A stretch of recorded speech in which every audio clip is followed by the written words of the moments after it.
So hello everyone, welcome back to our channel coding crane. So आज इस video में हम लोग डिस्कस करेंगे about CSS property that is flex box. अब मैं बेसिकली क्या कर रही हूँ, मेन टॉपिक्स उठा रही हूँ जो इंटरव्यू में या मेन जो हमारे जनरल रिस्पॉन्सिवनेस वेबसाइट बनाने में काम आते हैं। ओके, अब मैं ट्राई करूँगी कि 10 से 12 मिनट्स में मैं ये वीडियो कंप्लीट कर दूंगी और आपको फ्लेक्स बॉक्स का सारा कॉन्सेप्ट समझ लग जाएगा। अब विदाउट वेस्टिंग एनी टाइम हम लोग क्विकली स्टार्ट करते हैं। सबसे पहले हम लोग डिस्कस कर लेते हैं कि फ्लेक्स बॉक्स होता क्या है और वो क्या काम करता है। Okay, so flex box is a layout method for arranging items in rows and columns. तो ये क्या करेगा, रोज एंड कॉलम्स में हम लोगों को आइटम्स को अरेंज करने के लिए हेल्प करता है। जैसे अभी देख सकते हो, अगर आपने कोई भी फॉर एग्जाम्पल दो वेबसाइट में हमने देखे होंगे 3-4 बॉक्सेस बने होते हैं बड़े बड़े, लाइक 1 बॉक्स, 2 बॉक्स, 3 बॉक्स। तो उसमें हम लोग यूज़ करते हैं फ्लेक्स बॉक्स ताकि वो रो में आए या कॉलम में आए। जैसे हम लोग फ़ोन में देखें तो वो कॉलम में आ जाए। फॉर एग्जाम्पल अगर हम लोग फ़ोन व्यू में देख रहे हैं तो वो कॉलम्स में आ जाए, और अगर हम लोग लैपटॉप्स पे देख रहे हैं तो वो हम लोगों को हॉरिजॉन्टली दिखना चाहिए, मतलब कि स्लीपिंग लाइन में दिखना चाहिए। ओके, तो बेसिकली ये होता है फ्लेक्स बॉक्स का यूज़। सेकेंड मेन पॉइंट जो फ्लेक्स बॉक्स का है कि ये वेबसाइट को रिस्पॉन्सिव करता है। ओके, हम लोग ये डिस्कस करेंगे कि कैसे रिस्पॉन्सिव करता है। ओके, अब मैं इस वीडियो में कोई भी आपको थ्योरी मैंने कहीं पे भी नहीं लिखी, मैं आपको प्रैक्टिकल करके दिखाऊंगी। ओके, अब देखो, सबसे पहले मैंने ये छोटा सा कोड लिखा है, इसको मैं 1 मिनट हटा देती हूँ।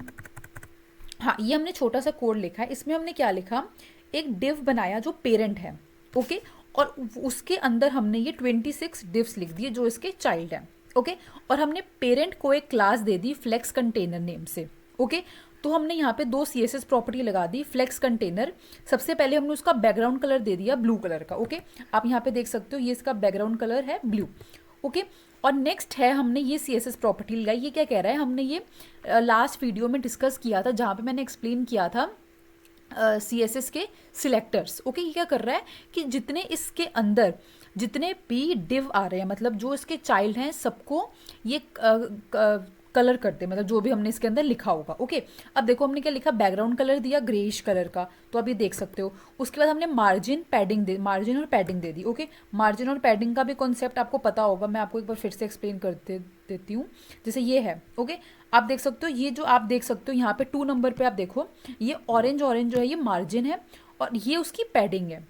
पैडिंग हमेशा बॉक्स के अंदर होती है और मार्जिन हमेशा बाहर होती है। तो यहाँ पे हमने ये 2 मार्जिन और पैडिंग दे दी और ये हमने फॉन्ट का साइज कर दिया। ओके, ये हमने छोटा सा कोड लिखा है। अब हम लोग डिस्कस करते हैं फ्लेक्स बॉक्स के बारे में। तो सबसे पहले फ्लेक्स बॉक्स को यूज़ करने के लिए हम लोगों को सबसे पहले प्रॉपर्टी देनी है flex display colon flex. Okay, अब देखो ये क्या करता है, जो भी ये हम लोग जब जैसे ही लगाएंगे ना तो ये क्या करता है, इसको एक रो में ले लेता है बाय डिफ़ॉल्ट। ओके, अब देखो उसी से हमारे पास सबसे पहली प्रॉपर्टी है फ्लेक्स डायरेक्शन। ओके, तो हम लोग स्लाइड नंबर 2 पे आते हैं। अब देखो फ्लेक्स डायरेक्शन प्रॉपर्टी के 4 हमारे जो मेन टॉपिक्स होते हैं ना वो ये होते हैं रो, कॉलम, रो रिवर्स और कॉलम रिवर्स। अब हम लोग इसको 1 बाय 1 करके देखते हैं। तो सबसे पहले मैं यहाँ पे क्या करती हूँ, फ्लेक्स डायरेक्शन में रो लिख देती हूँ। ओके, इसको मैंने सेव किया और यहाँ पे हम लोग देखते हैं, यहाँ पे ये एक रो में है। ओके, अब देखना मैं यहीं पे आपको चेंज करके दिखाती हूँ। 1 मिनट, इसको मैं सिलेक्ट कर लेती हूँ सबको। हाँ, अब देखो यहाँ पे हमारे पास ये आ रहा है। ओहो, इसको मैं थोड़ा ऊपर कर देती हूँ। अब देखो यहाँ पे हमने जो सेम कोड लिखा वही आ रहा है। ठीक है, अब देखो हमने फ्लेक्स यहाँ पे डायरेक्शन क्या दी, रो, जो कि बाय डिफ़ॉल्ट होती है। अब अगर हम लोग रो को हटा दें यहाँ से और इसकी जगह कॉलम लिख लें तो हम लोग देखते हैं कि यहाँ पे क्या होता है। ओके, यहाँ पे देखो कॉलम, जैसे हमने कॉलम पे सिलेक्ट किया ये हम लोगों को कॉलम में दे दिया उसने। ओके, पहले हमारे पास रो में थी, अब हमारे पास कॉलम में आ गई। ओके, नेक्स्ट हमारे पास क्या है, कॉलम रिवर्स और रो रिवर्स। अब आप देख सकते हो ये कॉलम में सबसे पहले था और कॉलम रिवर्स मतलब उल्टा हो गया ना, तो यहाँ पे क्या करेगा, हमारा जो 26 है वो स्टार्ट करेगा। ओके, पहले हमारा कॉलम में 1 से स्टार्ट कर रहा था, जैसे हमने कॉलम रिवर्स किया वो 26 से हम लोगों को स्टार्ट करके दे दिया। और जैसे हम लोग रो करेंगे तो 1 2 3 से स्टार्ट करेगा। जैसे हम लोगों ने इसका रो रिवर्स करेंगे तो यहाँ पे हमको 26 25 से ये हम लोगों को स्टार्ट करके दे देगा। तो ये हमारी छोटी सी प्रॉपर्टी थी फ्लेक्स की, जो कि थी फ्लेक्स डायरेक्शन। और बाय डिफ़ॉल्ट ही क्या होती है, रो में होती है। ओके, और भी हैं बट इसमें आपको इतना ध्यान देने की ज़रूरत नहीं है। बेसिकली हमारे पास ये चार हैं जो ये मेन है, और बाय डिफ़ॉल्ट इसका क्या होता है, रो होता है। ओके, नेक्स्ट प्रॉपर्टी हमारे पास आती है जो है फ्लेक्स रैप। ओके, ये भी बहुत इंपॉर्टेंट है, ये आपने ध्यान से देखना है। देखो अब इसमें हमारे पास बहुत ईजी है, नो रैप और रैप। ओके, अब हम लोग ये चेक करते हैं। तो यहाँ से मैं इसको हटा देती हूँ, ऐसे आपको कन्फ्यूजन होगी। फ्लेक्स रैप, और स्टार्टिंग में बाय डिफ़ॉल्ट इसका क्या होता है, नो रैप, और अभी मैंने इसको बाय डिफ़ॉल्ट वाली ही हम लोगों ने दे दी प्रॉपर्टी। ओके, अब यहाँ पे देखना, जैसे ही हम लोग इसको थोड़ा सा छोटा करेंगे ना, ये देखो ये इसका सिंटेक्स थोड़ा ख़राब हो रहा है, मतलब कि जैसे हमने इसको छोटा किया तो धीरे धीरे देखना जो जो इसका ब्लू ये चीज़ है ना, ये कम हो रही है। ओके, तो वो क्यों कम हो रही है, जैसे अब हम लोग इसको रैप देते हैं, ये देखो जैसे ही हमने इसको रैप दिया तो ये हमारा ना नीचे आई जा रहा है, ये देखो ये नीचे आ रहा है, ये हमारा रिस्पॉन्सिवनेस दिखा रहा है। वो कह रहा है कि अगर आप कोई लैपटॉप पे देख रहा है तो उसको ऐसे दिखेगा, बट जैसे ही लैपटॉप से वो टैब पे आया तो वो नीचे नीचे चला जाएगा। ओके, और अगर वो और फ़ोन में आया तो वो ऐसे 3 लाइन्स हो जाएंगी, मतलब जो भी हमारा हमारा कंटेंट होगा उसके अकॉर्डिंगली। तो ये हमारी प्रॉपर्टी होती है रैप, कि वो कभी भी उसको निकालती नहीं है, वो नीचे नीचे ले आती है उसको। ओके, तो यहाँ पे हमारे पास दो है, रैप और नो रैप। जैसे हम लोग नो रैप करेंगे तो ये हमारा सिंटेक्स देखो आप थोड़ा हिल रहा है, जैसे हम लोग रैप करेंगे तो हमारा वो सिंटेक्स सही से आ जा रहा है। और वैसे ही हमारे पास रैप रिवर्स है। इसमें क्या होता है, अब देखो यहाँ पे 24, 25 और 26 ये नीचे वाली रो में है, तो ये पूरी रो पे ये इफेक्ट करेगा, तो वो पूरी की पूरी रो ऊपर चली जाएगी और जो ऊपर वाली रो थी वो नीचे आ जाएगी, मतलब ये रिवर्स हो रहा है। ओके, उल्टे से सीधा जा रहा है। तो ये हमारी 3 प्रॉपर्टीज़ थी जो कि हमारे फ्लेक्स रैप में आती है। ओके, ये नेक्स्ट प्रॉपर्टी हमारे पास है फ्लेक्स फ्लो। ओके, अब फ्लेक्स फ्लो को इसमें क्या होता है, ये मैंने ना लास्ट स्लाइड में लिखा है, इसको मैं यहीं पे कर देती हूँ ताकि आपको कन्फ्यूजन मत हो। हाँ, अब देखो फ्लेक्स फ्लो क्या होता है। The flex flow property is a shorthand property for setting both direct flex direction and flex wrap. तो ये बेसिकली क्या करती है, इन दोनों को कंबाइन कर देती है। ओके, तो आप जैसे लिखोगे फ्लेक्स फ्लो लिखोगे और वहाँ पे आप रैप, जैसे ये देखो यहाँ पे हमने इसी को कॉपी पेस्ट कर लेते हैं, 1 मिनट, इजीली मैं आपको एक्सप्लेन कर दूँगी। ये हमने लिखा। ओके, तो ये क्या कर रही है, रो, ये हम लोगों को रो देगी। ओके, जैसे कि यहाँ पे हमारे पास जो फ्लेक्स डायरेक्शन है, फ्लेक्स डायरेक्शन हमको रो कॉलम ये सब देती है ना, तो यहाँ पे और फ्लेक्स रैप हमको रैप और नो रैप देती है। तो क्या कह रहा है कि जो फ्लेक्स फ्लो है ना, उसमें आप इन दोनों को कंबाइन भी कर सकते हो, बट इसके संग हम लोग यूजली जाते नहीं है। बट ये प्रॉपर्टी थी तो मैंने आपको एक्सप्लेन कर दी कि आप देखो तो आपको समझ लग जाए। तो यहाँ पे हमने पहले इसको दे दी रो, कि रो की जगह आप कॉलम भी दे सकते हो। ओके, एक बार मैं आपको यहाँ पे करके दिखाई देती हूँ। जैसे ये हमारे पास प्रॉपर्टी आ गई। ओके, अब हम लोग फॉर एग्जांपल रो की जगह इसको कॉलम दे देते हैं, तो ये देखो कॉलम में जाके उसने रैप कर दिया उसको। ओके, अगर आप छोटा बड़ा करोगे इसमें कोई दिक्कत हमको नहीं आएगी। ओके, तो इसने क्या किया है, फ्लेक्स फ्लो क्या करती है, उन दोनों का कंबाइन कर देती है। ओके, ये छोटी सी प्रॉपर्टी आप यूजली हम लोग क्या करते हैं कि हम लोग अलग अलग ही यूज़ करते हैं इसको। ओके, अब नेक्स्ट प्रॉपर्टी हमारे पास आती है जस्टिफाई कंटेंट। अब जस्टिफाई कंटेंट में ये हमारे पास कुछ प्रॉपर्टीज़ होती हैं, वो भी हम लोग एक बार चेक कर लेते हैं। अब देखो इसको मैं हटा देती हूँ और यहाँ से हम लोग कर देते हैं जस्टिफाई कंटेंट, और बेसिकली मैं सेंटर कर देती हूँ। ओके, अब यहाँ पे आप देखना, इसको मैं ओके, अब देखना यहाँ पे इसने क्या किया, जस्टिफाई कंटेंट ने क्या किया, अब देख सकते हो इन सबको ना बीच में ले आया वो। अब जैसे मैं ये बड़ा देखना, इन दोनों के साइड्स में यहाँ पे और यहाँ पे इक्वल गैप है, तो वो क्या कर रहा है, उसने उन सबको सारी की सारी आइटम्स को बीच में कर दिया, मतलब कि सेंटर में कर दिया। ओके, अब जैसे यहाँ पे मैं इसकी प्रॉपर्टीज़ को चेंज करूँगी तो अब देखते जाना। सबसे पहले हमारे पास सेंटर है। ओके, देखना अब पर्पल साइड में देख सकते हो वो एकदम सेंटर पे है। एक हमारा एंड है, एंड क्या करता है उसको राइट मतलब एंड में कर देता है। ओके, नेक्स्ट है हमारे पास फ्लेक्स एंड, ये भी बेसिकली दोनों सेम ही होता है। ओके, फिर हमारे पास आता है फ्लेक्स स्टार्ट, जो कि बाय डिफ़ॉल्ट होता है हमारा स्टार्ट में ही होता है, और लेफ्ट भी लेफ्ट में ही रहता है, नॉर्मल भी नॉर्मल में ही रहेगा। और हमारे पास ये सब ना आपको करने की ज़रूरत नहीं है, बेसिकली हमारे पास ये होते हैं centre, flex start, flex end. Okay, मतलब कि स्टार्टिंग से करो और एंडिंग से करो। फिर हमारे पास ये 3 चीज़ें हैं जो और इम्पॉर्टेंट हैं, वो हम लोग देखते हैं अब। यहाँ पे मैं एक बार इसको हटाती हूँ और हाँ, अब आप देखना, जो स्पेस अराउंड, स्पेस बिटवीन और स्पेस इवनली। अब देखो स्पेस इवनली क्या करती है, इन सबकी ना, देखो आप इन इसको आप ब्लू ब्लू में देख सकते हो, सबकी ना स्पेस उसने इवनली कर दी है। मतलब कि हर एक बॉक्स के आसपास जितने भी जगह है ना, वो मैं आपको ना एक बार क्या करती हूँ, इसको थोड़ा सा ना हटा देती हूँ। 10 तक ही लेते हैं हम लोग इसको, मैं कमेंट डाउन कर देती हूँ। ओके, अब आपको ज़्यादा इजीली समझ लगेगा हमारा।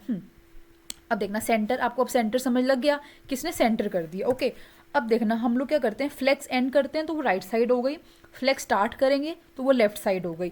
अब स्पेस अराउंड, स्पेस अराउंड में इसने क्या किया, हर जगह इसने, मतलब इन दोनों के हर जगह इसने इक्वली डिस्ट्रीब्यूट कर दिया। ओके, जैसे 1 और 2 के बीच में डिस्टेंस, 2 और 3 के सब इक्वली है। अब यहाँ पे देखना, जो स्पेस बिटवीन है ना, स्पेस बिटवीन में क्या किया इसने, स्टार्टिंग में ना बिल्कुल भी स्पेस नहीं दी। ये हमेशा स्पेस उन जो आइटम्स है ना, उनके बिटवीन की ही स्पेस देखेगा। ओके, और जो स्पेस इवनली है ना, ये 1 के, देखो 1 के साइड में भी इसने स्पेस देखी है, बट बिटवीन में सिर्फ उसने आइटम्स के बीच की ही स्पेस देखी है। ओके, तो ये हमारा छोटे छोटे डिफरेंस हैं, ज़्यादा डिफरेंस नहीं है, आपको नेम से समझ लग जा रहा होगा। इवनली हर जगह इवनली स्पेस कर देगा, बिटवीन इसने एकदम उनके बिटवीन में ही देखनी है, और जो स्पेस अराउंड है उसने देखो हल्की हल्की सी स्पेस छोड़ी हुई है। ओके, तो ये जो आपकी रिस्पॉन्सिवनेस की मतलब नीड होगी, जैसा आपने बनाना है, तो आप उसके अकॉर्डिंगली यहाँ से चेक कर सकते हो कि आपको कौन सा बेटर लग रहा। ओके, तो ये हमारा हो गया जस्टिफाई कंटेंट। नेक्स्ट आता है अलाइन आइटम्स। अब ये भी हमारा बस बहुत मतलब प्यारा टॉपिक है। जैसे जस्टिफाई कंटेंट है ना, वैसे ये भी है। अब ये क्या कर रहा है, हम लोग अलाइन आइटम्स लिख लेते हैं, इसको हटा के यहाँ से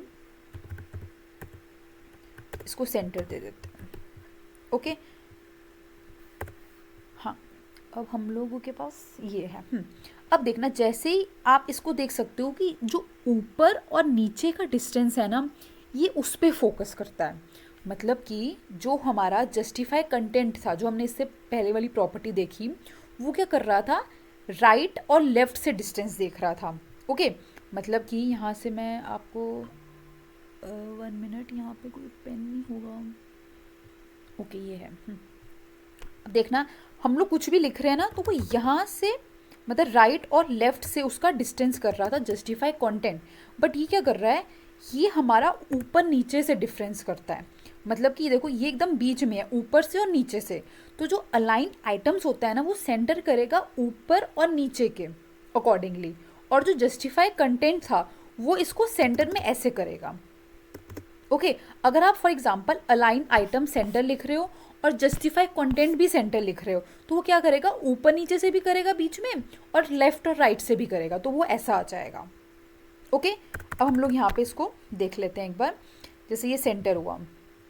ओके, अब जैसे हमने इसको हटाया, अब लोग बेस लाइन, अब देखो बेस लाइन क्या करता है, जो बेस है ना उसका, जो नीचे आप देख सकते हो पर्पल सी लाइन आ रही है, तो वो उस बेस लाइन के अकॉर्डिंगली उसको सेट करेगा अपना। ओके, सेंटर आपने देख लिया एकदम, देखो पर्पल लाइन एकदम सेंटर में आ गई है, बेस लाइन में वो नीचे चली गई थी लाइन। ओके, वैसे ही हमारा फ्लेक्स एंड था एकदम शुरुआत से, मतलब नीचे की एकदम शुरुआत से वो देखेगा। अगर आपको समझ नहीं लग रहा ना, मैं यहाँ पे इसकी विथ दे देती हूँ, थोड़ी सी हाइट देती हूँ, सॉरी, हाइट इसकी दे देते हैं 50 pixel for example. Okay, okay, हमने इसको नहीं देना, हमने इसको देना है, हमने बैकग्राउंड को देना है। ओके, हम लोग देते हैं 200 दे के देखते हैं। ओके, यहाँ, हाँ, अब यहाँ से आपको समझ लगेगा। अब देखो जैसे ही मैं इसको हटा रही हूँ, तो ये हम लोगों को ऐसे दिखा रहा है कि उसको स्ट्रेच कर दे रहा है पूरा। ओके, बट क्योंकि हमने उसको हाइट दी, हाइट आपकी 200 ही होनी चाहिए, तो 200 के अकॉर्डिंगली बॉक्स को बड़ा कर रहा है। बट हम लोग कह रहे हैं कि बॉक्स की साइज़ जितनी बाय डिफ़ॉल्ट है उतनी ही रखो, हमारा जो कंटेंट है उसको सेंटर में कर दो, तो उसने इसको सेंटर में कर दिया। अब अगर फॉर एग्जांपल मैं यहीं पे जस्टिफाई कंटेंट सेंटर लिखती हूँ, तो आप देखना वो एकदम बीच में कर दे रहा है उसका। ओके, तो ये डिफरेंस है हमारा जस्टिफाई कंटेंट और अलाइन आइटम सेंटर में। ओके, अब हम लोग अलाइन आइटम्स की अलग अलग प्रॉपर्टी देख लेते हैं। इसको मैं हटा देती हूँ यहाँ से, जस्टिफाई कंटेंट को। और हम लोग एक बार इसको रिफ्रेश करती हूँ मैं, हाँ हमारे पास अलाइन आइटम आ गया। अब हम लोग इसको सेंटर से हटा के और भी देख लेते हैं। अब देखो बेस लाइन देखो, अब बेस लाइन में वो यहाँ पे आपको फ़र्क पता चलेगा जब हम लोग सेंटर कर रहे हैं और बेस लाइन कर रहे हैं। ओके, अब यहाँ पे एंड मतलब सबसे नीचे पे वो ले आया, और अगर हम लोग स्टार्ट करेंगे तो वो सबसे ऊपर ले आएगा। ओके, तो अगर हम लोग स्ट्रेच करेंगे तो स्ट्रेच वो एकदम खींच देगा उसको। ओके, तो ऐसे ही सारी प्रॉपर्टी है, आप यहाँ से इसको देख सकते हैं। अब बेसिकली हमारे पास सेंटर है जो सेंटर कर लेता है, फ्लेक्स स्टार्ट जो स्टार्टिंग से स्टार्ट करता है, और जो एंड है वो एंड पे करता है। और आपने स्ट्रेच भी देखा, वो स्ट्रेच कर देता है। और बेस लाइन वो जो उसकी नीचे की सबसे बेस लाइन है उसके अकॉर्डिंगली वो वर्क करेगा। और नॉर्मल फ्लो हमारा जो नॉर्मल होता है बाय डिफॉल्ट। ओके, तो ये हमने यहाँ पे डिस्कस किया अलाइन आइटम्स का। अब देखो यहाँ पे क्या आ रहा है, अलाइन कंटेंट। अब ये बेसिकली जस्टिफाई अलाइन आइटम्स का ही मतलब है, बट इसमें क्या डिफरेंस है, बहुत माइनर सा डिफरेंस है। इसमें वो क्या कर रहा है, यहाँ पे हम लोग करते हैं align content. Okay, align content हमने बाय डिफ़ॉल्ट सेंटर कर दिया। ओके, अब देखना यहाँ पे क्या हो रहा है हमारा। अब हम लोग ना इसको समझने के लिए इसको मैं कमेंट से हटा देती हूँ एक बार, ताकि आपको समझ लग जाएगी। अब देखो यहाँ पे हमने ये किया। ओके, अब देखना यहाँ पे जैसे ही हम लोग इसमें क्या करते हैं, इसमें ना हम लोग एक रैप की प्रॉपर्टी लगा लेते हैं। ओके, फ्लेक्स रैप, और इसमें हमने रैप किया, तभी आपको समझ लगेगा। ओके, अब देखना यहाँ पे वो क्या कर रहा है, एक दूसरी लाइन में हम लोगों को ले आया। ओके, अब देखना ये क्या करेगा, जैसे ही हम लोग सेंटर्स हटा के, इसके लिए ना मुझे थोड़ी सी हाइट मैं एक बार कैंसिल करके देखती हूँ। ओके, इसको हम लोग हाइट ना थोड़ी ज़्यादा दे देते हैं, अप्रॉक्स हम लोग 500 दे के देखते हैं इसको। ओके, अब आपको समझ लगेगी यहाँ पे देखना। अब हम लोग क्या कर रहे हैं, सेंटर है। ओके, तो ये एकदम सेंटर में आ गया, बट बाय डिफ़ॉल्ट ये ऐसा आ रहा था। ओके, अब जैसे ही हमने सेंटर में आ गया, अब आप कहोगे कि अलाइन आइटम्स में भी तो यही कर रहा है, वो सेंटर में ला रहा है, तो अलाइन आइटम्स और अलाइन कंटेंट में क्या फ़र्क है। अब आप देखो, जैसे आप इसको, अब देखना ये क्या कर रहा है, इन दोनों लाइंस के बीच का गैप देख रहा है। समझ रहे हो, जो हमारा फ्लेक्स अलाइन आइटम्स था ना, वो क्या कर रहा था, हमारे इस बॉक्सेस के बीच में उसको गैप दे रहा था। बट जो हमारा अलाइन कंटेंट है ना, वो हमारी जितनी लाइंस होंगी ना, जैसे ये हमारी 1 लाइन है, ये 2 लाइन है, तो उसके अकॉर्डिंगली हम लोगों को बीच में डिस्टेंस दे देगा। तो ये हमारा डिफरेंस है इन दोनों में। जो अलाइन आइटम्स है वो आइटम्स के मतलब अकॉर्डिंगली वर्क कर रहा है, बट जो हमारा अलाइन कंटेंट है वो इन दोनों लाइंस के अकॉर्डिंगली वर्क करेगा। अगर आपकी कोई भी लाइन नहीं होगी तो ये हम लोग अलाइन कंटेंट यूज़ नहीं करेंगे, क्योंकि तब तो वहाँ पे कोई यूज़ ही नहीं है। तो बेसिकली यहाँ पे जो अलाइन कंटेंट है ना, वो बहुत रेयरली यूज़ होता है, ज़्यादा यूज़ नहीं होता। हमारा ज़्यादा यूज़ अलाइन आइटम्स ही होता है, क्योंकि बेसिकली हम लोगों को आइटम्स के बीच में ही गैप देना होता है। बट मैं आपको ये एक्सप्लेन कर रही हूँ कि अगर आपको मतलब बेसिकली, क्योंकि ये प्रॉपर्टी है फ्लेक्स की, तो ये हम लोग ने डिस्कस किया इन दोनों का डिफरेंस। तो ये बेसिकली हमारे 6 प्रॉपर्टीज़ थी हमारी फ्लेक्स बॉक्स की। और सबसे इंपॉर्टेंट आप ध्यान रखना कि डिस्प्ले फ्लेक्स तो आपने सबके साथ लिखना ही लिखना है, ये हमारा फर्स्ट पॉइंट है। उसके बाद ही हम लोगों ने जो भी करना है उसके अकॉर्डिंगली हम लोग उसको वर्क कर सकते हैं। ओके, तो ये हमारा छोटा सा टॉपिक था फ्लेक्स बॉक्स का। आई होप कि आपको समझ लग गया हो। स्टिल अगर आपको कोई भी डाउट है तो आप कमेंट सेक्शन में कमेंट डाउन कर सकते हैं। Thank you.